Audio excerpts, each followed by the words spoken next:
걷기 운동이 지방 제거와 당뇨병을 예방한다는 말이 있는데요. 뇌에 산소가 원활하게 공급되면서 혈류가 교선되어 뇌 기능이 활발해지는 효과가 있기 때문에 치매 예방에도 도움이 되겠습니다. 걷기는 맨발로 걷든 신발을 신고 걷든 건강에 도움이 되는 것은 확실하지만 나쁜 자세로 장시간 걷게 되면 허리나 다리 관절에 무리가 가서 건강을 오히려 악화시킬 수 있습니다. 올바른 걷기에 대한 설명을 드리겠습니다.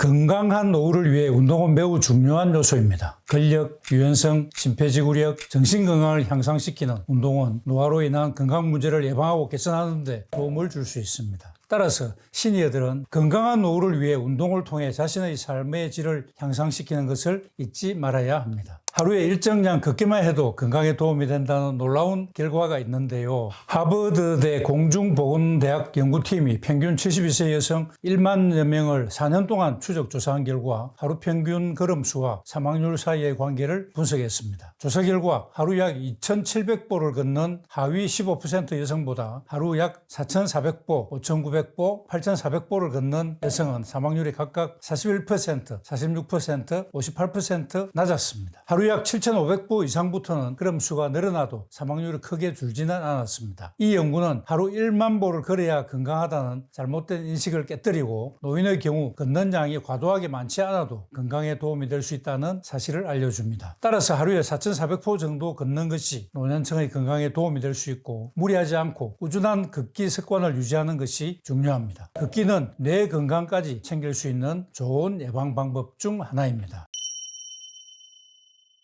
근육을 뜻하는 마이오 작동 물질인 카인, KINE를 합쳐서 마이오카인은 근육에서 분비되는 호르몬으로 근육, 지방, 심장, 간 등 다양한 조직에 긍정적인 영향을 미칩니다. 특히 지방을 감소시키고 성인병 유발 물질을 억제하고 차단해주는 역할을 하고 만성질환뿐 아니라 항암 효과도 높이는 것으로 밝혀져 있습니다. 걷기 운동이 지방 제거와 당뇨병을 예방한다는 말이 있는데요. 걷기 운동을 하면 우리 몸은 섭취한 음식을 복부 지방에 저장하지 않고 에너지원으로 사용하게 되겠죠. 이로 인해서 적정 체중과 인슐린 및 포도당 조절 기능을 유지하게 되면서 제2형 당뇨병을 예방할 수 있습니다. 걷기 운동은 식욕 조절 호르몬인 그렐린 분비에 영향을 주어서 공복감을 조절해 주기도 하고 실제 덴마크 코펜하겐 대학 연구팀이 과체중 성인 약 1,300명을 대상으로 연구한 결과 대상자들이 중강도 걷기 운동을 30분 한 이후에 식욕을 억제하고 인슐린 생성을 자극해서 혈당 수치를 낮춰주는 호르몬인 P1 분비를 늘렸다고 합니다. 걷기 운동이 뇌 건강까지 좋아진다고 하는 보고가 있는데요. 산행 등 햇빛을 받으면서 야외에서 걸으면 행복감을 느끼게 하는 세로토닌과 통증을 완화하는 엔돌핀이 분비돼서 마음이 안정되고 우울감이 줄어듭니다. 뇌에 산소가 원활하게 공급되면서 혈류가 교선되어 뇌 기능이 활발해지는 효과가 있기 때문에 치매 예방에도 도움이 되겠습니다.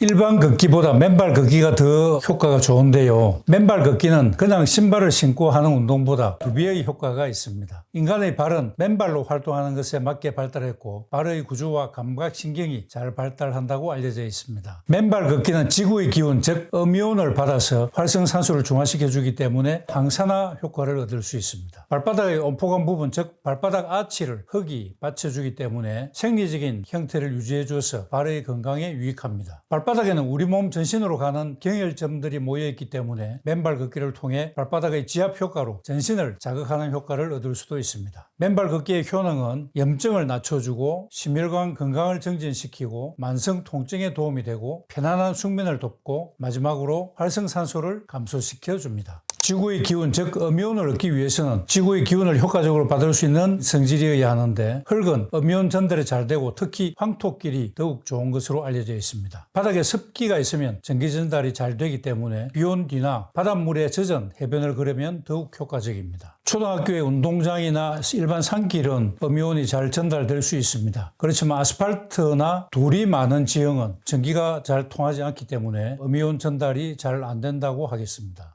걷기는 맨발로 걷든 신발을 신고 걷든 건강에 도움이 되는 것은 확실하지만 나쁜 자세로 장시간 걷게 되면 허리나 다리 관절에 무리가 가서 건강을 오히려 악화시킬 수 있습니다. 관절에 가장 큰 부담이 되고 나쁜 자세로 하면 근육이나 신경을 해칠 수도 있습니다. 올바른 걷기에 대한 설명을 드리겠습니다. 첫째로 몸풀기인데 걸을 때 천천히 몸을 풀면서 시작하면 근육에 무리가 가는 것을 줄일 수 있습니다. 이렇게 하면 좀 더 오래 보다 빨리 걸을 수 있습니다.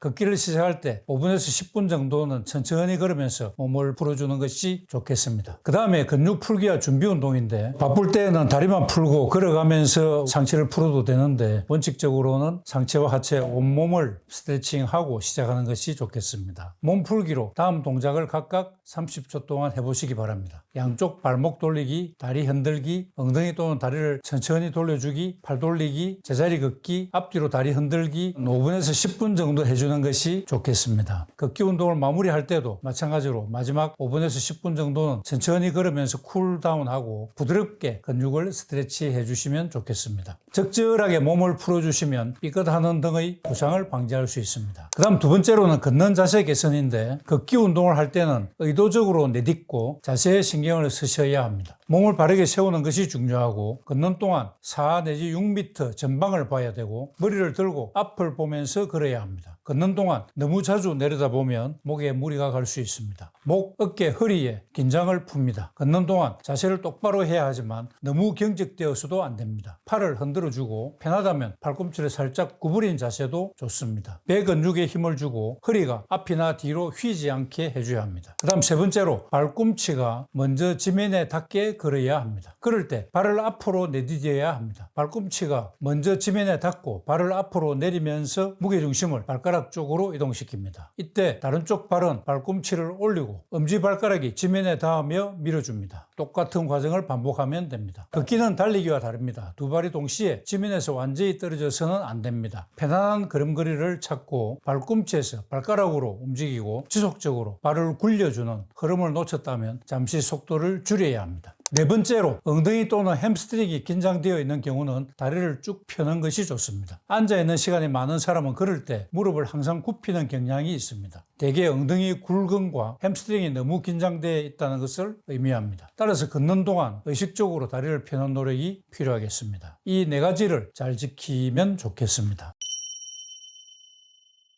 맨발 걷기가 오히려 독이 되는 경우가 있는데요. 흙이나 잔디 위를 맨발로 걸을 때 깨진 유리 조각이나 목과 같은 날카로운 물체에 찔리거나 땅속의 벌레에게 물리거나 발바닥에 아물지 않은 상처가 있다면 세균 감염이 될 수 있기 때문에 주의하셔야 합니다. 따라서 걷는 동안 동물이 배설물을 밟거나 깨진 유리 조각, 목 같은 날카로운 물체에 찔리지 않도록 주의해야 하고 화상풍 예방접종을 미리 해둘 것을 권유합니다. 맨발로 장시간 걸으면 티눈이나 굳은 살이 생길 수 있기 때문에 운동 후 발을 깨끗이 씻고 보습을 철저하게 해주시고 굳은 살은 깎아내줘야 합니다. 무릎이나 발목 관절이 좋지 않은 사람은 평평한 곳을 걷는 것이 좋은데 맨발 걷기는 자연 흙이기 때문에 바닥이 고르지 않아서 관절에 부담이 될 수 있기 때문에 주의해야 하겠지만 무리만 되지 않는다면 맨발 걷기를 통해서 관절이 오히려 튼튼해질 수 있기 때문에 덕실을 잘 따져서 선택하는 지혜가 필요하겠습니다. 걷기를 제대로 된 방법으로 하지 않으면 발 뒤꿈치를 비롯해 다양한 근육 통증 문제를 유발할 수 있습니다. 미국 건강정보지에 따르면 매년 25만 명 이상이 보행이나 운동 도중에 발에 통증이 생긴다고 합니다. 따라서 올바른 걷기 방법을 알아두는 것이 매우 중요합니다. 족저근막염은 발 뒤꿈치부터 발볼까지 이어지는 섬유 조직의 띠입니다. 우리 체중과 충격을 흡수하는 역할을 해주는데 잘못된 걷기를 반복하면 이게 손상되고 맙니다. 잘못된 걷기 방법에 대해서는 다음과 같이 설명할 수 있습니다. 발 전체에 힘이 실리지 않으면 특정 부위에 자극이 갈 수밖에 없겠죠. 지나치게 발 뒤꿈치에 무게를 싣거나 발바닥 전체를 쿵쿵 뛰는 식의 걸음은 절대로 하면 안 됩니다. 이 외에도 발을 너무 많이 들어 올리는 경우에는 체중 부하가 커져서 하체와 허리에 무리를 주게 되고 상체를 크게 흔드는 경우에도 힘이 너무 많이 들어갈 수 있어서 좋지 않고 팔자 걸음은 무릎과 고관절이 변형되어서 관절통과 관절염을 유발할 수도 있습니다. 통증은 어느 순간 갑자기 찾아옵니다. 평소에 아프지 않았는데 갑자기 자고 일어나서 발을 내딛었는데 통증이 오는 순간이 오게 됩니다. 따라서 올바른 걷기 방법을 알고 실천하는 것이 매우 중요합니다. 길을 걷다 보면 스마트폰에 얼굴을 묻고 걸어다니는 사람들을 흔히 볼 수 있습니다. 이들을 스마트폰에 푹 빠져서 좀비처럼 걸어다닌다고 해서 일명 스몬비족이라고 부르기도 합니다. 한눈에 보기에도 위험해 보이고 보행 중 스마트폰 사용으로 인한 사고도 굉장히 흔하게 발생하는데 오히려 스몬비족은 갈수록 늘어나는 게 문제입니다. 스몬비족처럼 걸으면서 휴대폰을 보는 습관은 건강에도 좋지 않습니다. 구부정하고 목을 쭉 뺀 자세로 계속하면 거북목 증후군을 유발합니다. C자로 휘어야 정상인 목뼈가 일자로 쭉 펴져 있고 심하면 허리뼈가 일자로 퍼져 있는 경우도 있습니다. 또 고개를 1cm씩 숙일 때마다 목뼈에는 3kg의 하중이 가해지는데 20에서 25도 정도를 숙이면 목 근육의 부담은 4배 이상 증가합니다. 이런 자세가 오래되면 근육통과 날개뼈 통증, 두통이 생기고 목 디스크가 생길 수 있습니다. 따라서 스몬비족이라면 걸어다니면서 스마트폰을 하는 습관을 버리고 양쪽 날개뼈가 서로 가깝게 붙도록 어깨를 활짝 펴고 턱을 뒤로 당겨 귀와 어깨가 일직선이 되는 바른 자세를 유지해야 합니다. 목 디스크 예방 운동을 하는 것도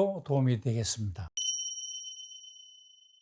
달리기와 걷기는 좋은 운동인 것은 누구나 알고 있는 일입니다. 꾸준히 하면 심장과 뼈가 튼튼해지고 건강한 몸매를 유지할 수 있습니다. 미국 보건복지부는 일주일에 150분에서 300분의 완만한 신체 활동을 해야 한다고 권고합니다. 격한 활동이라면 절반인 75분에서 150분 정도가 좋습니다. 그렇다면 걷기 운동이 좋을까요? 달리는 것이 좋을까요? 그것은 운동의 목적과 신체적인 여건에 따라 다르겠죠. 일간지 워싱턴 포스트가 비교한 걷기와 달리기의 장단점을 알아보겠습니다. 첫 번째, 걷기와 달리기 운동의 가장 큰 차이는 칼로리 소모량이겠죠. 그 다음 두 번째로 복부 비만인데 가장 큰 고민인 뱃살을 빼려면 달리기와 걷기를 적절히 섞는 것이 좋습니다. 숨이 턱에 찰 때까지 달린 뒤 걷는 식으로 반복하는 일종의 고강도 인터벌 운동입니다. 한 연구에 따르면 고강도 인터벌 운동을 하면 내장 지방을 많이 줄일 수 있다고 합니다. 세 번째, 심장인데 달릴 때 심장은 더 강하게 뛰기 때문에 심장이 더 튼튼해질 것 같지만 반드시 그런 것은 아니라고 합니다. 2013년 5만 명을 대상으로 달리기와 걷기의 효과를 분석한 연구에 따르면 달리기 운동을 한 사람의 심혈관 질환 위험은 운동하지 않는 사람보다 4.5% 낮았습니다. 반면 달리기를 한 사람과 같은 칼로리를 소모할 정도로 걷기 운동을 한 사람의 심혈관 질환 위험은 9%가 낮았다는 연구 결과가 있다고 합니다. 네 번째로 관절인데 달리기가 걷기보다 관절에 무리를 준다는 증거는 없다고 합니다. 지난해 연구에 따르면 무릎 관절염의 경우 달리기 하는 사람보다 하지 않는 사람이 관절염에 걸릴 위험이 15%, 고관절에 문제가 생길 위험은 35% 낮았다고 합니다. 체중이 가벼우면 관절에 무리가 덜 가겠죠. 달리기 할 때 관절이 일시적으로 고강도 충격을 받음에도 불구하고 고체중자들의 관절이 평상시 받는 스트레스에 비하면 유리하다는 뜻입니다. 러닝머신은 충격이 큰 기계이기 때문에 딱딱한 표면에서 오래 달리면 발생하는 관절 통증이나 부상 등이 올 수 있습니다만 운동의 속도와 강도, 기울기 등을 조절할 수 있어서 잘 활용만 하신다면 초보자든 숙련자든 모두에게 훌륭한 장비입니다. 러닝머신에서 잘 운동하면 다리 근육, 특히 둔근과 대퇴사두근과 햄스트링을 강화시켜서 하체 근력을 높이는 데 도움이 됩니다. 그리고 걷기와 달리기로 심혈관 건강을 개선하고 다리 힘을 증가시키는 좋은 운동이 되겠습니다. 러닝머신을 탈 때 주의해야 될 사항이 있는데 첫 번째로 속도 및 경사도를 빠르게 올리고 내리면 위험합니다. 특히 급 출발과 급 정지는 신체와 제품에 무리를 줄 수 있고 예기치 못한 안전사고의 우려가 있습니다. 두 번째, 러닝벨트가 회전하는 동안에 손이나 신체의 일부가 접촉하지 않도록 주의하십시오. 옷깃만 스쳐도 큰일 날 수 있습니다. 세 번째, 어린이, 장애인, 노약자, 애완동물의 접근을 금해 주십시오. 안전사고의 우려가 있습니다. 만약 사용할 경우 반드시 보호자의 지도 감독 하에서 사용하십시오. 네 번째, 제품에 2인 이상 동시에 오르지 마십시오. 장난치면 다칩니다. 다섯 번째, 러닝벨트의 뒤쪽이나 롤러 가까운 곳을 밟지 마십시오. 구동 중에는 특히나 위험하고 정지된 상태에서도 미끄러지거나 넘어질 수 있습니다. 여섯째, 운동 중 통증, 호흡 곤란 등의 증상을 느끼면 즉시 운동을 중단하고 의사와 상담하십시오. 일곱 번째, 자신의 운동 능력에 맞는 속도와 경사도에서 운동하시기 바랍니다. 적절한 페이스를 유지하셔야 오래 운동할 수 있습니다. 욕심부리다 탈납니다. 여덟 번째, 러닝벨트가 완전히 정지한 후 제품에서 내리십시오. 빠르다고 좋은 것은 아닙니다. 안전이 최우선입니다. 장시간 운동 후 바로 내리면 어지러움이 발생할 수 있기 때문에 잠시 휴식을 취한 후 내리시는 것이 좋겠습니다. 아홉 번째, 몸은 바로 하고 시선은 정면 하단 15도를 바라보며 균형을 유지하십시오. 한눈 팔면 다칠 수 있습니다. 10번째, 운동하기에 적합한 운동복과 운동화를 착용하고 신발끈이 풀리지 않도록 주의하십시오. 11번째, 운동을 하기 전에 먼저 의사나 운동 전문가와 상담하십시오. 전문가와 상담을 하시면 효과적인 운동 방법 위에 많은 정보를 얻을 수도 있습니다. 고혈압, 심장병 등 질병이 있는 분이나 고령자는 상담 후에 운동하시기 바랍니다. 마지막 12번째, 뒤로 걷기는 위험합니다. 한눈 팔면 안 되는데 두 눈을 파시면 어떻게 되겠습니까? 맨발 걷기의 효능에 대해서 요즘 SNS가 뜨겁습니다. 맨발 걷기는 다양한 기전으로 좋은 영향을 미칩니다. 그렇다면 맨발 걷기를 얼마나 자주, 얼마나 오랫동안 해야 할까요? 매일 하는 것이 좋고 하루에 1시간 이상 하실 것을 추천합니다. 맨발 걷기를 하기 좋은 장소는 숲속 오솔길이 가장 좋지만 학교 운동장이나 어린이 놀이터도 괜찮습니다. 바닷가, 젖은 모래사장에서 하면 더욱 좋겠지만 깨진 유리조각이나 발을 다치게 할 위험 요소가 많기 때문에 주의하셔야 합니다. 맨발 걷기 대신에 어싱 신발이나 어싱 용품 등에 관심을 두기 쉬운데 맨발 걷기는 어싱 효과 외에 걷기 운동의 효과도 중요하기 때문에 맨발 걷기를 직접 하시기를 권유합니다.